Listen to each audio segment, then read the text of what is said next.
a man who was telling his story while in jail. According to him, he had committed such a robbery that no police officer has ever been able to expose. Then he tells from the beginning that how he committed this act. The day he had to steal in the bank, there were citizens of many countries there.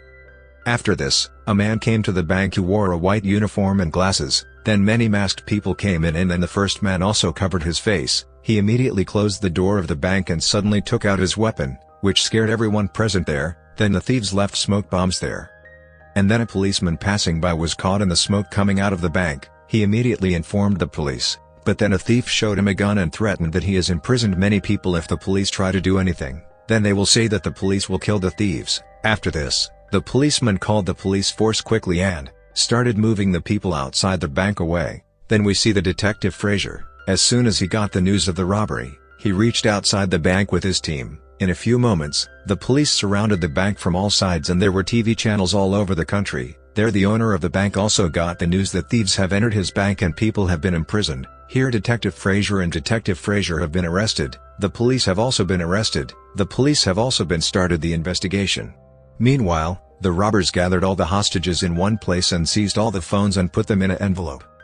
But Peter, who was working in the bank, told them that he had forgotten his phone at home. Then a thief took someone's phone and called Peter's number. And then the sound of his phone ringing from the office began to come. Now poor Peter's air was tight and he started apologizing to the thieves. But the gang leader dragged him in the office in anger and beat him until he was unconscious. After all, he came out and threatened everyone that whoever tried to be clever will be in this state. After this, he forced all the clothes of the hostages to come down and dress them like his own companions. There, the news of the robber was spread all over the country like fire. Then an old man in the bank had a heart attack, so the thieves had to force him out of the bank. As soon as he came out, the police questioned him a lot, but they only found out this much. The police said that there were 4 thieves wearing uniforms inside and they also had weapons. After this, we see that the owner of the bank, Arthur, called a girl named Madeline to meet.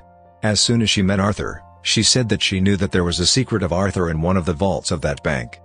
She wanted to know what was in that vault. But Arthur said that there was something very valuable in that vault and he did not want anyone to know anything about it.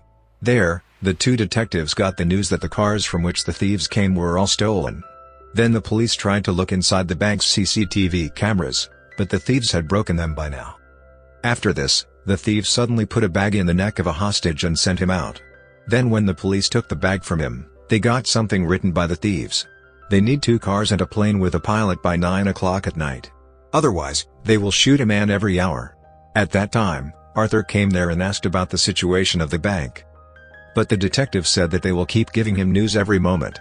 After this, the thieves asked the police to order food for the people locked inside. And then the detective came up with a plan. He put microphones in the food boxes very cleverly so that they could hear the thieves in the bank. Then Detective Fraser himself took the boxes and reached the bank. And tried to talk to the thieves' boss, but the boss did not listen to him. Finally, he came back and started listening to them through the microphones. But they were all talking in some strange language. Finally, he called a woman who knew this language. But that woman said that this is just the speech of the president of Albania and nothing else. Actually, the thieves were very clever and they already knew that Fraser would definitely be clever. So they also wasted his time and took advantage of it. On the other hand, Russell and his companions opened the same safe in the bank. Here, the mayor of the city came to meet Fraser with Madeline. He said that Madeline can help him in this case.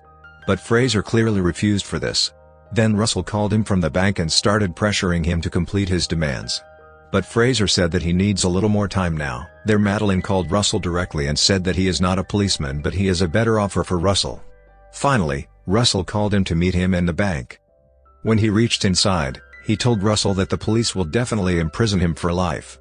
But if he will support Madeline, he can get him acquitted without any charges. Along with that, he will also get $20 lakh for this work. On this, Russell said, "Look madam, stop telling stories and tell me whose job is this." But Madeline refused to tell any name. Then Russell told him a story. During the Second World War, an American man was arrested in the Bank of Switzerland. He took the wrong advantage of his job among the Nazis. And he became very rich. With the same money, he opened this bank and he is the same man who sent Madeline to him. Madeline also understood that today her upbringing is more than a man. So she talked about the deal directly. She needed those secret papers kept in the safe in exchange for saving Russell. Then Russell showed her a paper, but she clearly refused to give it to Madeline. Finally, Madeline left quietly. As soon as she came out, Fraser asked her about the thieves. Madeline said that she is completely sure that no matter what happens, Russell will not kill anyone.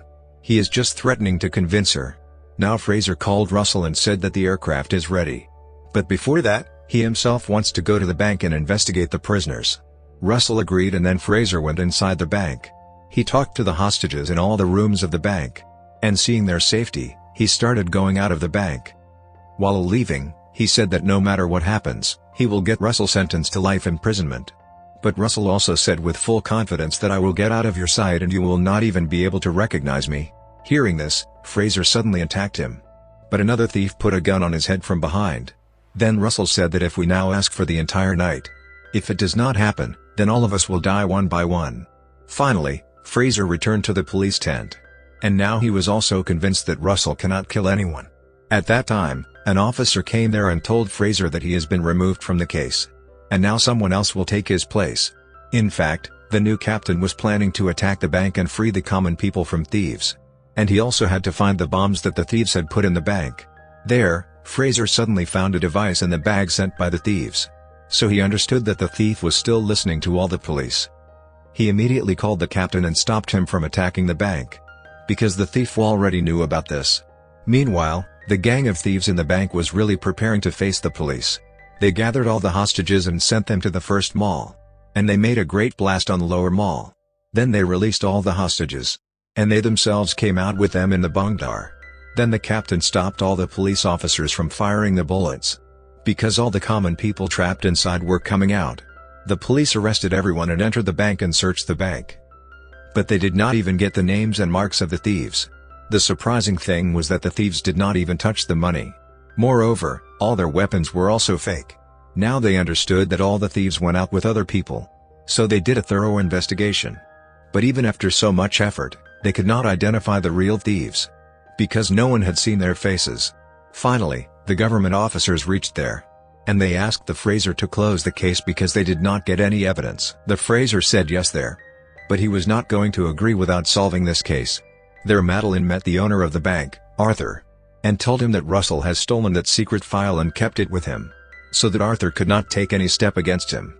During his time in prison, he misbehaved with the Jews and earned millions from the Nazis.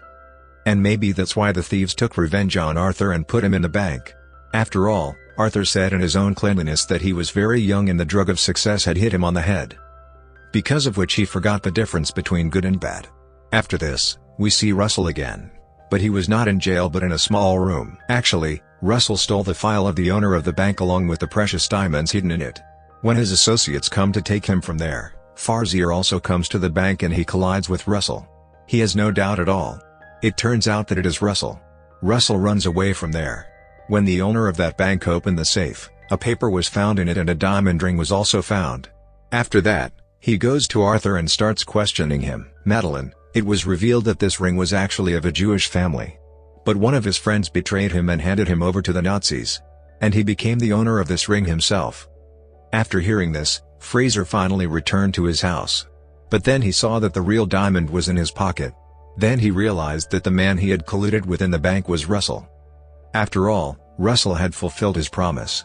He left in front of his eyes and Fraser still could not catch him. But Russell did not come to steal anything other than the file. He knew that Fraser needed money.